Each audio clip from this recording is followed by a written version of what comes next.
He showed up at my doorstep. And when I opened it, again, I'm fully in the madness. I'm wearing a tank top. I've got blown out veins. I got track marks in my arm. I'm already on the needle by this time. I'm living with a woman.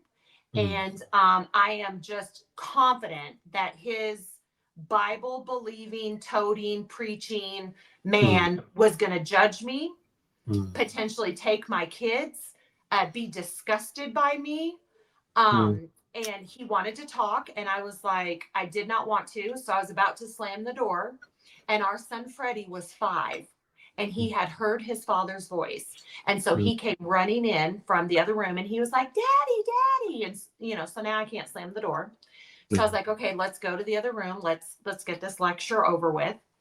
And we go to sit at the kitchen table and Freddie is just jumping up and down. Like he can't wait to say nothing and everything.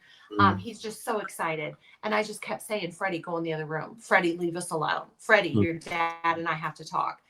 And he wouldn't listen. And finally, with a slew of curse words, I was like, Freddie, get the bleepity bleep bleep in the other room before I beat your bleep. Go. Yeah. And now my 5-year-old is just weeping. His head's hanging down. His shoulders are slumped. And big old crocodile tears are coming down his face. And Tony's like, Freddie, come here. And he picks him up and he puts him on his lap. And he begins to hold him, Tommy. And he just starts rubbing his fingers through his hair and rubbing his little back. And he's like, Mommy and Daddy love you, Freddie. And Mommy and Daddy want to hear what you have to say. But first, Mommy and Daddy have to talk. So we need you to go in the other room, be the obedient little boy that you are. And when we're done, we'll come get you. And for me, like that, first of all, that was Romans 2:4. The kindness and goodness of God calls us in, draws us, woos us in, and makes us, causes us want to repent. Like I wanted what he had, but that's also the fruit of the Spirit. That's your love, joy, peace, patience, kindness, goodness. Like that's your self-control. How much self-control does it take for a man to watch you make his baby cry, his baby weep, and not to be like, woman, shut up, and then he didn't take all the credit either.